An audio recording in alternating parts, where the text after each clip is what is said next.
رمضان جدا ہونے کو ہے میرے مولا، اگر ابھی تک ہماری بخشش نہیں ہوئی تو اپنے کرم سے ہماری بخشش فرما۔ نبی پاک علیہ الصلوۃ والسلام سے یہ سوال ہوا بی بی عائشہ صدیقہ رضی اللہ تعالی عنہا نے کہ حضور میں لیلۃ القدر کو پالوں تو کیا پڑھوں؟ تو میرے آقا نے فرمایا پڑھو اللہم انک عفو کریم تحب العفو، حدیث میں الفاظ ہیں اللہم انک عفو تحب العفو فاعف عنی۔ دعا بڑی پیاری ہے، میسج بھی بڑا پیارا ہے اس میں۔ اللہم انک عفو، اے اللہ تو معافی کو پسند کر، تو معاف کرنے والا ہے۔ اللہم انک عفو، اے اللہ تو عفو ہے، معاف کرنے والا ہے۔ تحب العفو، معافی کو پسند کرتا ہے۔ فاعف عنی، اے اللہ مجھے بھی معاف کر دے۔ کیا پیارا انداز ہے، لیکن اس میں میسج کیا ہے؟ اللہ سے عرض کر رہے ہو کہ اللہ مجھے معاف کر دے، تو معافی کو پسند بھی کرتا ہے۔ کیا ہم نے اللہ کے بندوں کو معاف کر دیا؟ نہیں، ہم انتظار میں بیٹھے ہیں، بدلہ لیے بیٹھے ہیں، دشمنیاں پال کے بیٹھے ہیں، اور اللہ سے کہہ رہے ہیں اللہ مجھے سارے گناہ معاف کر دے۔ خود بتاؤ نا یہ کیسی معافی ہے؟ مزہ کیا ہے؟ اللہ سے عرض کریں مولا میں تو بندہ، میں چھوٹا سا انسان، لوگوں نے دل بھی دکھایا، زیادتیاں بھی کی، ظلم بھی کیے، اے اللہ میں نے سب کو معاف کر دیا، تو سب سے بڑا معاف کرنے والا ہے، اللہ تو بھی مجھے معاف کر دے۔ پھر دعا کتنی پیاری بن جائے گی۔ تو اگر ابھی تک دل میں دشمنیاں ہیں، رشتہ داریاں کاٹی ہوئی ہیں، تعلق توڑے ہوئے ہیں، تو معافی ان کو معاف کریں، تعلقات کو بحال کریں، پھر دعا مانگیں، انشاءاللہ رحمتوں کے دروازے کھل جائیں گے۔ اللہ آج کی رات ہم سب کی مغفرت فرمائے۔ کہ میرا رب چاہے نا تو ہم جیسے گناہگار کو بھی اپنا ولی بنا سکتا ہے۔ ہمیں اپنی دعاؤں میں ولایت بھی مانگنی چاہیے، ورنہ نارملی کوئی بندہ نہیں، نارملی لوگ دعا نہیں کرتے ہوتے یا اللہ مجھے اپنا ولی بنا لے۔ ہمیں واقعی شرم آتی ہے کہتے ہوئے یار میرے جیسا گناہگار، میرے جیسا بدکار، میں جناب اتنا اللہ کا نافرمان، میں کیسے ولی بن سکتا ہوں؟ لیکن میرا رب تو بنا سکتا ہے نا۔ ہم گناہگار ہیں، وہ تو کریم ہے نا، وہ سچی توبہ عطا کر کر جب اتنے بڑے بڑے مجرموں کو ولی بنا سکتا ہے تو میں بھی تو مانگوں تو صحیح اس سے۔ ولی کیا ہوتا ہے؟ ولی ہوتا ہے اللہ کا دوست۔ کیسے کیسے لوگ بدلے۔ ایک واقعہ سنیے، حضرت ابو ہاشم رحمت اللہ تعالی کہتے ایک بار سفر پہ جا رہا تھا تو ایک کشتی میں بیٹھا، اس میں ایک بندہ بھی تھا، اس کے ساتھ ایک عورت بھی تھی۔ وہ عورت جو ہے اس کی یوں سمجھے کنیز تھی، تو اس نے عورت کو کہا کہ ذرا گانا سناؤ۔ عورت نے کشتی میں گانا شروع کر دیا۔ اب کیا ہوا، تھوڑا اور آگے گئے تو عورت سے وہ کہتے ہیں کہ ایسا کرو کہ شراب بھی پلاؤ۔ اس نے شراب پلانا شروع کر دی۔ اللہ کے نیک بندے کشتی میں موجود ہیں۔ اب یہاں تھوڑا سا میں بریک کرتا ہوں۔ ہمارا یہاں کیا حال ہے؟ سفر شروع ہوتا ہے، بندے بدلنا شروع ہو جاتے ہیں، خاص طور پہ جہاز کے سفر میں۔ جو انٹرنیشنل ٹریول کرتے ہیں میری بات کو مانیں گے کہ ہم نے خود دیکھا یار ہمارے وطن سے فلائٹ اڑ رہی ہے، 99% مسلمان بیٹھے ہیں، اور جیسے ہی جہاز ٹیک آف ہوا اور شراب فری میں سرو ہونا شروع ہوئی، یار مسلمان شراب پی رہا ہے کیونکہ فری میں مل رہی ہے۔ کسی نے گانے لگا لیے، کسی نے فلمیں لگا لی، کسی نے میوزک لگا لیا، حالانکہ جہاز کے اندر تو حال یہ ہے کہ خدا نہ خواستہ یہ جہاز جب کریش ہوتا ہے تو بچتا ہی کوئی نہیں ہے۔ ارے یہ تو توبہ کر کے کرنے والا سفر تھا، وضو سے سفر کرتا، کلمہ پڑھتا، توبہ کرتا، مگر کیا ہو جاتا ہے؟ سوچتے نہیں کہ ہم کس حال میں۔ اگر دیکھیں نا، آج سے 5 سال پہلے جمعۃ الوداع والے دن ہی حادثہ ہوا تھا نا، جو کراچی کا جہاز گرا، اللہ پاک ان سب کی مغفرت فرمائے جو شہید ہوئے تھے۔ مگر جب بندہ جاتا ہے تو بچتا نہیں۔ تو آج پتہ نہیں کیا ہو جاتا ہے، یعنی مسلمانوں کو یہ خیال ہی نہیں آتا کہ میں مسلمان ہوں، بھائی ہوا میں ہوں تو بھی مسلمان ہوں۔ فری میں کوئی کیا مجھے شراب دے گا میں شراب پی لوں گا؟ میں نے کرنا کیا ان حرام چیزوں کو؟ اب وہاں بھی یہی ہوا۔ نوجوان کو جو بندہ تھا اس نے عورت کو کہا شراب پلاؤ، شراب پی۔ اب جب وہ شراب وراب پی لی اس نے تو حضرت ابو ہاشم کی طرف دیکھ کر کہتا ہے آپ کے پاس بھی کوئی گانا ہے تو آپ بھی سنائیں۔ اب وہ اللہ والے تھے، انہوں نے کیا کیا، انہوں نے قرآن پڑھنا شروع کر دیا، اور قرآن کی کچھ صورتیں تو ایسی ہیں جس کا ایسا ردم ہے، اس کی ایسی لے ہے کہ بندہ ایسا لگتا ہے رحمت کے دریا میں بہتا جا رہا ہے۔ اب انہوں نے قرآن پاک کی سورت کون سی سلیکٹ کی؟ سورہ تکویر، جس کے بارے میں آتا ہے جس کو اپنی آنکھوں سے دیکھنا ہو قیامت کیسے طاری ہوگی، وہ سورہ انشقاق، سورہ تکویر، سورہ انفطار کی تلاوت کرے، ترجمہ پڑھے۔ آپ بلیو کریں ان تینوں سورتوں کو ترجمہ اور تفسیر پڑھیں، آپ کے رونگٹے کھڑے ہو جائیں گے۔ اس ڈیٹیل کے ساتھ اللہ نے قیامت کو بیان کیا۔ اب آپ نے پڑھنا شروع کیا، آپ کیا پڑھتے ہیں ذرا سنیے گا۔ اس شخص کے سامنے اذا الشمس كورت واذا النجوم انكدرت واذا الجبال سيرت۔ ترجمہ کیا ہے؟ جب سورج کو لپیٹ دیا جائے گا، جب تارے جھڑ پڑیں گے، جب پہاڑ چلائے جائیں گے، اب وہ شخص جو ہے رونے لگا. اب جب قرآن کی آیت پر آپ پہنچے وَإِذَا الصُّحُفُ نُشِرَتْ، اور جب نامہ اعمال کھولے جائیں گے، زارو کتار رونے لگا. اپنی کنیز کو کہتا ہے اللہ کی رضا کے لیے تم آزاد ہو. اپنی ساری شراب کشتی سے پانی میں بہائی. اب حضرت سے کہتا ہے حضور بڑے گناہ بڑی خطائیں، کیا میری بھی کوئی معافی ہو سکتی ہے؟ اللہ اکبر، اللہ والے تھے. قرآن کیسا یاد تھا، آپ نے قرآن سے ہی رپلائی دیا ان اللہ یحب التوابین ویحب المتطہرین، بے شک اللہ بہت توبہ کرنے والوں سے محبت فرماتا ہے اور خوب صاف ستھرے رہنے والوں کو پسند فرماتا ہے. بس اس بندے نے یہ سنا اور سچی توبہ کر لی. اگر میں اور آپ بھی قرآن اس انداز سے پڑھنے والے بن جائیں، قرآن کہاں بگڑنے دے گا، قرآن کدھر جانے دے گا، باندھ کے رکھے گا قرآن انشاءاللہ ہمیں. مگر دوستی تو کرو نا قرآن سے. آج دوستی ہے تو موبائل فون سے ہے. کسی کا موبائل لے لو ایسا لگتا ہے اس کی سانس لے لی ہے. مسجد میں اگر لگا دے نا جیمر کہ جناب جو مسجد میں آئے گا اس کا موبائل نہیں چلے گا، آدھے ہو جائیں گے. یعنی بھائی آدھا گھنٹہ بیان میں موبائل کے بغیر کیسے جائیں گے؟ یعنی موبائل ایسا لگتا ہے ہمارا کوئی آکسیجن لے لیتا ہے. یہ جتنے سافٹ ویئر آپ اور میں روز سینکڑوں بار آن کرتے ہیں نا، جب قبر میں جائیں گے تو سارے آف لائن ہو جائیں گے. ہو سکتا ہے کچھ دوست ڈھونڈنے کو بھی نکلیں کہ یار 2 دن ہو گئے واٹس ایپ آن لائن نہیں ہو رہا، فیس بک پہ کوئی پوسٹ نہیں ڈالی ہے، not on line from last 2-3 days. Check تو کرو بندہ کدھر گیا، یہ تو ہر وقت آن لائن ہوتا تھا. تو تھوڑے 2-3 دن بعد جواب ملے گا بندہ ہی آف لائن ہو گیا ہے، بندہ قبر میں چلا گیا اس لیے آن لائن نہیں ہو رہا. جب میں اور آپ قبر میں جائیں گے نا سارے سافٹ ویئر آف لائن. مگر آپ کو پتا ہے قرآن قبر میں بھی آن لائن ہوگا. میں نہیں کہہ رہا، حدیث پاک کا مضمون ہے. جو روزانہ رات کو سورہ ملک پڑھ لے، یہ سورہ ملک اسے عذاب قبر سے بچائے گی. قبر میں آ کر وہ سورت بچائے گی. قرآن محشر کے دن کیسے آن لائن ہوگا؟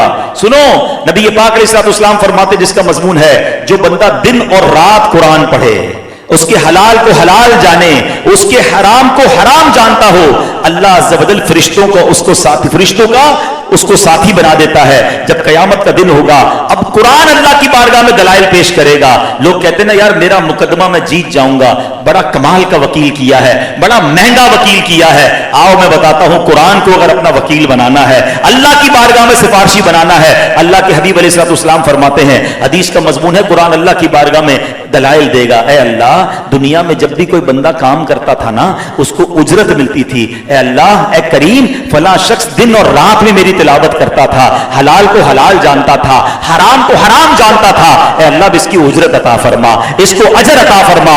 اللہ کریم بندے کو کرامت کا لباس پہنائے گا، تاج شاہی پہنائے گا. بندے سے نہیں پوچھے گا، اللہ قرآن سے پوچھے گا حل ردیتا، اے قرآن تو راضی ہے؟ قرآن کہے گا مولا کچھ اور بھی عطا فرما دے. اے اللہ اس بندے کو اور عطا فرما. سبحان اللہ. اب اس بندے کو بادشاہت، اور فرمایا اس بندے کو بادشاہت کے ساتھ جنت عطا کر دی جائے گی. اللہ قرآن سے پوچھے گا حل ردیتا، اے قرآن اب تو راضی ہے؟ قرآن کہے گا ہاں میرے مولا اب میں راضی. مبارک ہو اسے جو صبح و شام قرآن پڑھتے ہیں. نیت کر لو نا، یہ حدیث سن لی نا کہ روزانہ دیکھیں ہم آفس جاتے ہیں، اسکول جاتے ہیں، کاروبار پہ جاتے ہیں، نارملی ہم شاور لے کر جاتے ہیں، وضو ہوتا ہے، ٹھیک ہے نا، اور نہیں ہے تو چلیں آج سے کرنا شروع کر دیں اور کچھ نہ کچھ جاتے جاتے قرآن کھول لیں. اللہ توفیق دے تو سورہ یاسین پڑھ لیں، 4-6 آیتیں پڑھ لیں، 10 آیتیں پڑھ لیں اور قرآن کو چومیں. مجھے اچھی طرح یاد ہے ہمارے نگران شورا نے ایک بڑا کمال کا کام کیا. ایک بہت بڑی شخصیت دوسرے ملک میں رہتے، ان سے پوچھا آپ قرآن روز پڑھتے ہیں؟ کہتے نہیں. بھائی صاحب نے ان کو کہا ایسا کریں روز آفس پہ جایا کریں نا، صبح صبح شاور تو لیتے ہیں کہاں، بالکل، تو کہا جاتے تھے قرآن کو چوم کے جایا کریں. اچھا میں سوچنے لگا یار قرآن پڑھنے کا کہا نہیں، صرف چومنے کا کہا. تھوڑے دنوں بعد اس شخصیت نے بتایا، کہا یار آپ نے کمال کا فارمولہ دیا. میں 3-4 دن تو چوم کے گیا، پھر سوچا یار بغیر پڑھے جا رہا ہوں، تو اب میں روز کچھ نہ کچھ پڑھنے لگ گیا. قرآن کی اپنی اٹریکشن ہے. آپ قرآن کو ہاتھ تو لگاؤ، پڑھ لو، قرآن کو دوستی تو کرو نا. چلے آپ 2-3 آیتوں سے صبح کریں. حدیث میں کیا فرمایا؟ دن اور رات میں قرآن پڑھنے والا قرآن وکیل بن جائے گا، قرآن اللہ سے بخشش کروائے گا.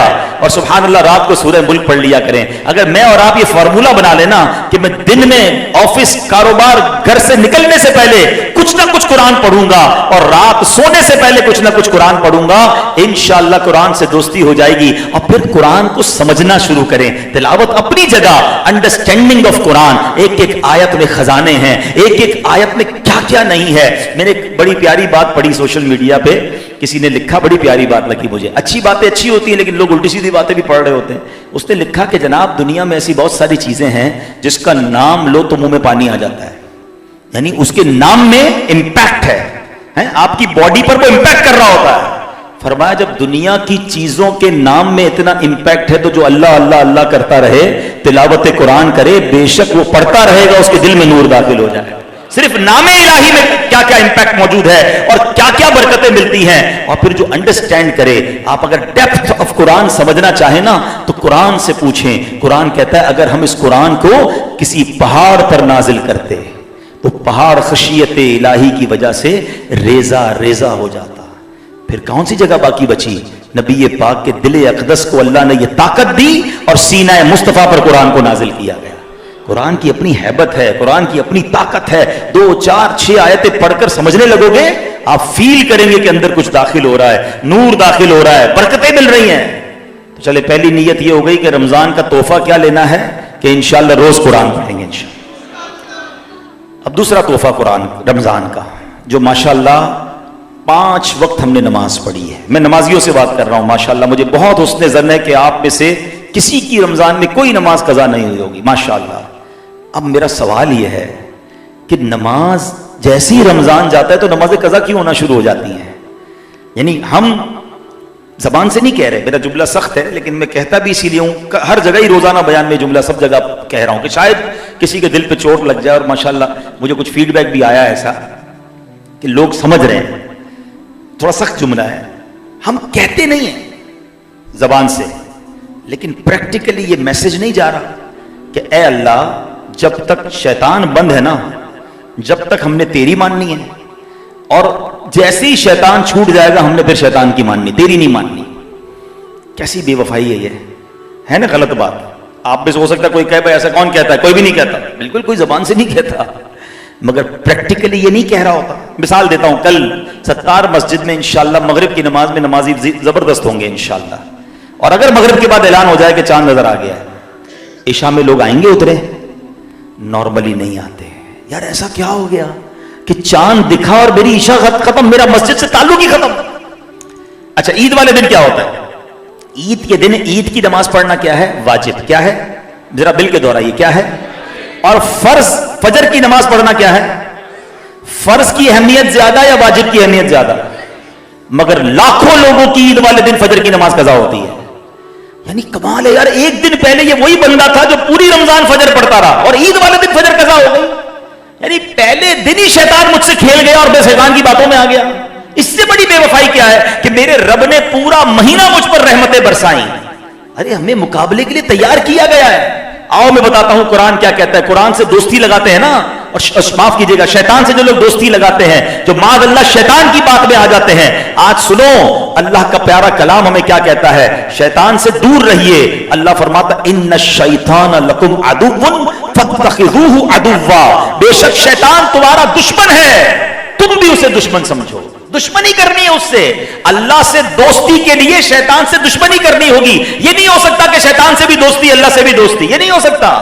یا تو شیطان کا کوئی دوست ہے یا رحمان کا کوئی دوست ہے. فیصلہ آپ کریں میں کس کا دوست ہوں. پتہ نہیں کیا ہو جاتا ہے لوگوں کو, چاند نظر آتا ہے اور جناب ایسے غائب ہوتے ہیں. ایسا مت کرو, بلکہ شیطان ایسا لگتا ہے مسلمانوں کے کان پکڑ لیتا ہے, جدھر لے کے چل رہا ہے ادھر بندہ جا رہا ہے. اور عید کے 3 دن بڑے امپورٹنٹ ہیں پیارے اسلامی بھائیوں, یاد رکھیے گا. جیسے ہی چاند نظر آئے گا شیطان رہا ہوگا نا, اپنی پوری فوج کے ساتھ مسلمانوں پر حملہ کرتا ہے کہ 3 دن میں ان کی ساری رحمت, ان کے اوپر جو ساری جو ہے نا وہ عبادت کے جو نور ہے اور جو دل میں روحانیت ہے سب برباد کر دو. اور ہو جاتا ہے ایسا, 3 دن تک نظر ہی نہیں آتا کوئی مسجد میں. اور یہ 3 دن میں جو میں آپ کو فارمولہ بتا رہا ہوں, جس نے نیت کی ہے نا میں نماز نہیں چھوڑوں گا, وہ لازم سمجھ لے کہ میں نے 3 دن ساری نمازیں باجماعت پڑھنی ہے. اور جو یہ کر گیا نا, یہ طوفان آئے گا, یاد رکھنا ایک طوفان آتا ہے, جو اس طوفان سے بچ کر گزر گیا اب انشاءاللہ کنٹینیو ہو جائے گا, کیونکہ اس نے عید کے دن پڑھ لیے نا, بعد میں تو ویسے ہی لائف روٹین میں آ جائے گی. لوگ جاب پہ چلے جائیں گے, کاروبار شروع ہو جائیں گے, اسکول کالج شروع ہو جائیں گے, ایوری بڈی بیکم ان روٹین.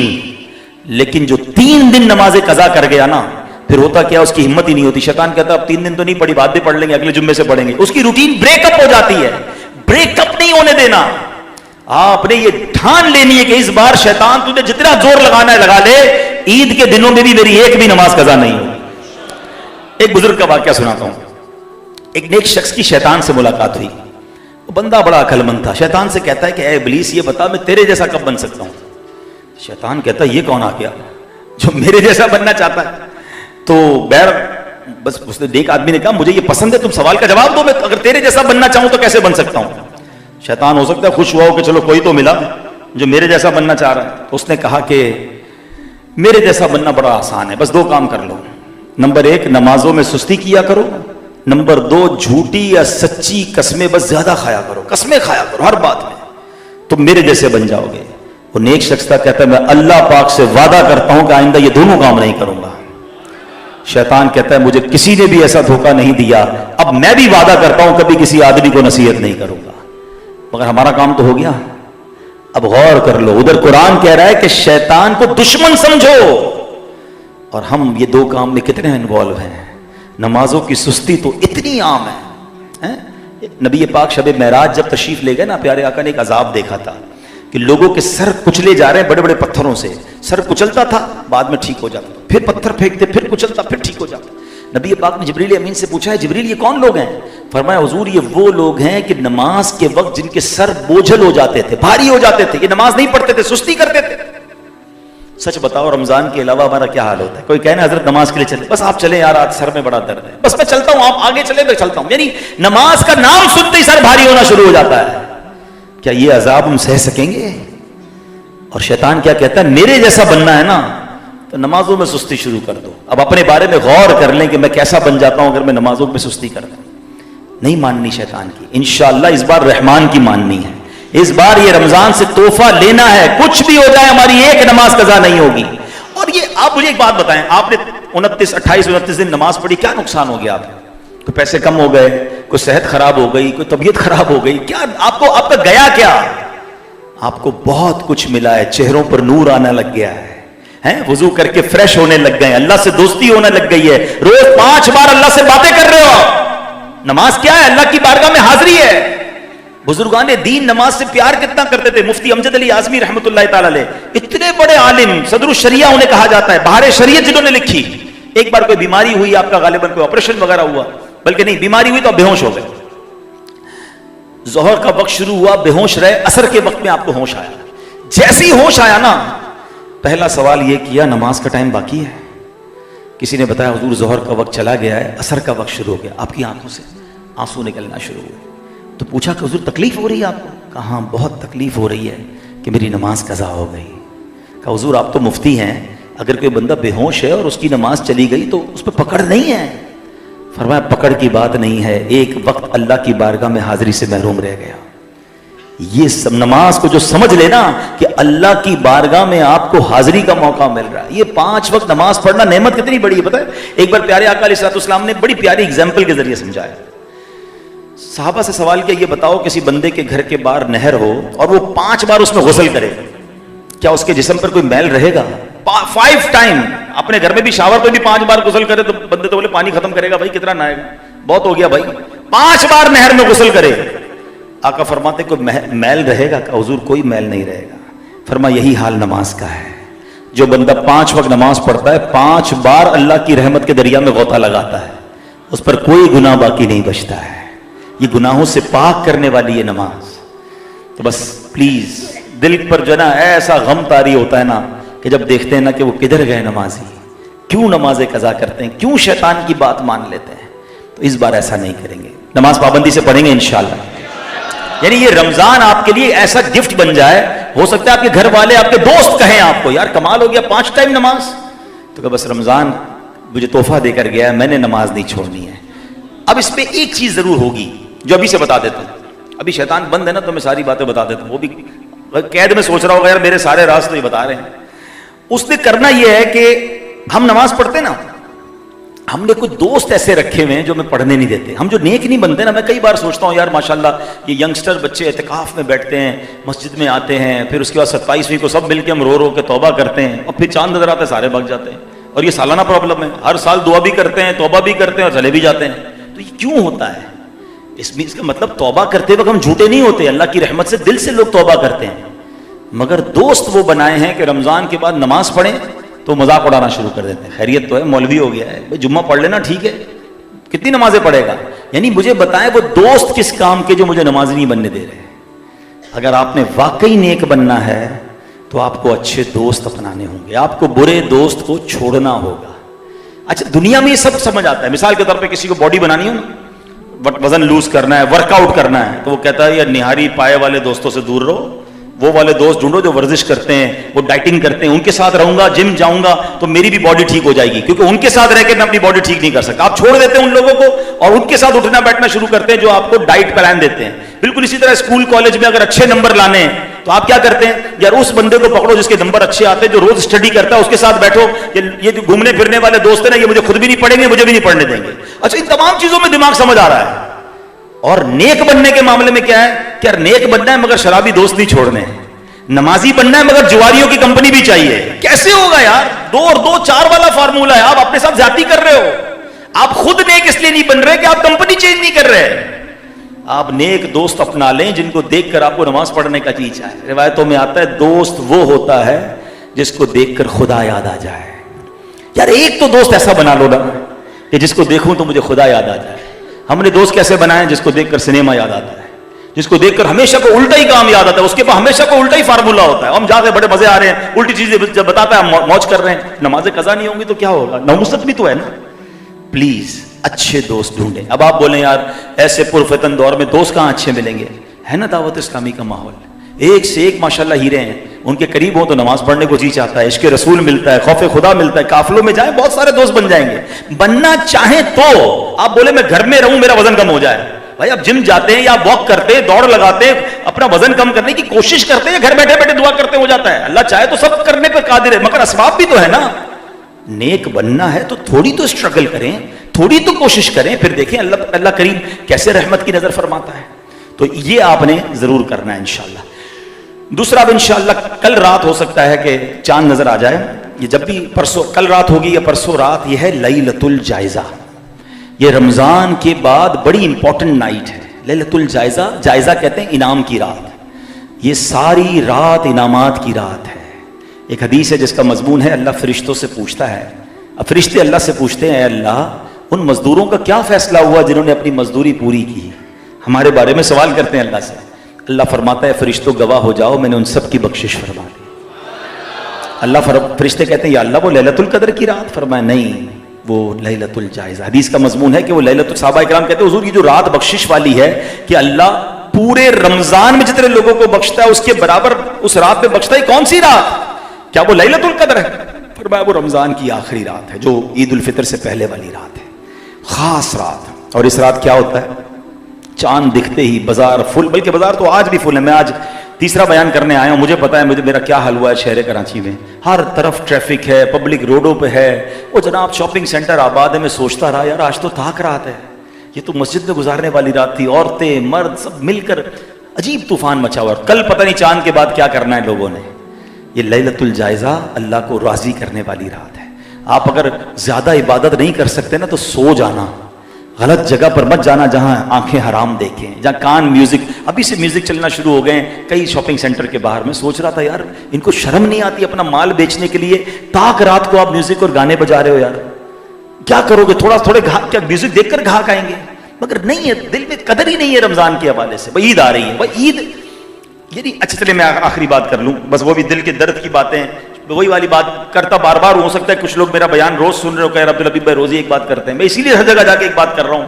یار کوئی ایک بھی میری بات دل میں میرا سودا خرید لے گا تو شاید میرے لیے کوئی مغفرت کا ذریعہ بن جائے گا. عید خوشی دینے والا کون ہے؟ عید کی خوشی, عید کی خوشی کون دیتا ہے؟ ایک سوال کرنا چاہتا ہوں, یہ کیسی خوشی ہے کہ میں راضی, میرے گھر والے راضی, میرے دوست راضی اور خوشی دینے والا رب ناراض. یہ خوشی بنتی ہے؟ سچ بتاؤ یار. دنیا میں کیا ہوتا ہے, مجھے کوئی تحفہ دے میں شکریہ ادا کرتا ہوں, یار یہ ناراض نہیں ہونا چاہیے. مجھے کوئی نوکری دلا دے میں اس کا خیال کرتا ہوں, کوئی قرضہ دے دے تو ہمیشہ خیال رکھتا ہوں یار اس نے مشکل وقت میں ساتھ دے. دنیا میں جو میرے ساتھ اچھا برتاؤ کرے میں اس کا شکریہ بھی ادا کرتا ہوں اور اس کو راضی کرتا ہوں, اور ہونا بھی یہی چاہیے. مگر میرا رب جب مجھے خوشی دیتا ہے, نارملی کیا ہوتا ہے شیطان نے ایسی کمال کی خطرناک پلاننگ کی ہوئی ہمارے ساتھ, ایک لگتا ہے سافٹ ویئر انسٹال کر دیا دماغ میں کہ جب خوشی منانی ہے تب رب کو ناراض کرنا. whenever we try to celebrate something, جب بھی خوشی مناتے ہیں نا, آپ لسٹ اٹھائیں اپنی خوشیوں کی. عید کے دن خوشی اللہ نے دی, اللہ کو ناراض کرتے ہیں. اچھا جناب، اس کے بعد بچہ پیدا ہوا، اللہ کی کتنی بڑی نعمت ہے. برتھ ڈے کریں گے، کوئی منع نہیں برتھ ڈے کرنا، کیجیے، کون منع کرتا ہے، اچھے طریقے سے کیجیے. کیک کاٹنا ہے کیک کاٹیے، کھانا کھلانا ہے کھانا کھلائیے، آپ تحفہ لیجیے تحفہ دیجیے، نو پرابلم. اسلام انجوائمنٹ کو منع نہیں کرتا، خوشیوں کو منع نہیں کرتا، مگر اس برتھ ڈے میں کوئی ایسا کام کرنا ہے جس میں اللہ ناراض ہو جائے. کوئی میوزک ڈالے گا، کوئی ناچ گانے ڈالے گا، کوئی ڈھول تماشے ڈالے گا. اچھا یہ بچہ بڑا ہو گیا، اس کی شادی کرنی ہے، کتنی بڑی نعمت ہے شادی، مگر اللہ اکبر، شادی میں تو ایسا لگتا ہے مقابلہ چل رہا ہے، کون زیادہ اللہ کو ناراض کرے گا، کون زیادہ حرام کام کرے گا. اور آگے چلیں، اللہ نے نیا گھر دیا، نئے گھر کی اوپننگ پارٹی کی دوستوں کی، اللہ نے نیا گھر دیا، اللہ کو ناراض کیا. نیا کاروبار، اوپننگ سیریمنی جناب میری بزنس کی، آئیے گا ذرا، آپ کی دعوت ہے. بندہ جائے تو اوپننگ میں ناچ رہے ہیں لوگ، گانے باجے ڈھول تماشے. اللہ اکبر. شاید یہ بات ہی سمجھ نہیں آ رہی کہ ہمارے ساتھ گیم کیا ہو رہی ہے. اچھا پھر لوگ آتے ہیں کہتے ہیں نئے گھر بھی لیا، بڑا اچھا گھر بنایا، سکون ہی نہیں ہے گھر میں. کاروبار شروع کیا، اتنے ارمانوں سے کیا، کاروبار ہی بیٹھ گیا. بچوں کی شادی کی، لاکھوں کروڑوں روپے خرچ کیے، بچے شادی کے بعد خوشی نہیں ہے، میری بچی کی اولاد ہی نہیں ہو رہی ہے. مولانا صاحب دعا کریں، لڑائی جھگڑے بہت ہے سسرال میں. اللہ کے بندوں، تم نے اپنی خوشیوں میں اللہ کو ناراض کتنا کیا. یہ کدھر عقل مر گئی تھی کہ جو دے رہا ہے اسی کو ناراض کر رہے ہو. بھائی اللہ کریم خوشیاں دینے والا بھی ہے اور وہ خوشیاں واپس بھی لے سکتا ہے، اسی نعمت کو عذاب بھی وہی بنا سکتا ہے. آج ایک نیت کر جاؤ میرے نوجوانوں، یہ نوجوانوں بالخصوص میں آپ سے بات کر رہا ہوں جن کے بھی شادیاں ہونا باقی ہیں. سٹینڈ آپ لو، اور اگر میری بات سمجھ آتی ہے تو میری بات مانو کہ آج کے بعد میں ایسی خوشی مناؤں گا کہ میں بھی خوش، میرے والدین، میرے بچے، میری فیملی بھی خوش، اور خوشی دینے والا میرا رب بھی مجھ سے راضی. آپ بلیو کرو، جس دن آپ نے ایسے خوشیاں منانا شروع کی نا، آپ کی خوشیاں ملٹی پلائی ہونا شروع ہو جائیں گی. اور یہ میں نہیں کہہ رہا، قرآن فرماتا ہے لَإِن شَكَرْتُمْ لَأَزِيدَنَّكُمْ، تم میرا شکر ادا کرو میں تمہیں اور عطا کروں گا. اللہ گھر دے، شکر ادا کرے، اللہ گھر میں برکت ڈال دے گا. اللہ اولاد دے، شکر ادا کرے، اللہ اولاد کو نیک بنا دے گا. شادی ہو، شکر ادا کرے، اللہ سسرال میں بچے بچی کو خوشیاں دینا شروع کر دے گا. اللہ آپ کو نیا کاروبار دے، شکر ادا کرے، گناہ نہ کرے، اللہ کریم آپ کے کاروبار میں برکت ڈال دے گا. ہم ہر خوشی کے موقع پر اللہ کو ناراض کر رہے ہیں، اس سے بڑا بے وفا کون ہے یار. اب اس بار اس عید سے یہ ٹرینڈ شروع کرنا ہے کہ اللہ تو نے عید دی ہے، اب عید پر ہم خوشی ضرور بنائیں گے مگر تجھے ناراض نہیں کریں گے. نیت کرتے ہو انشاءاللہ؟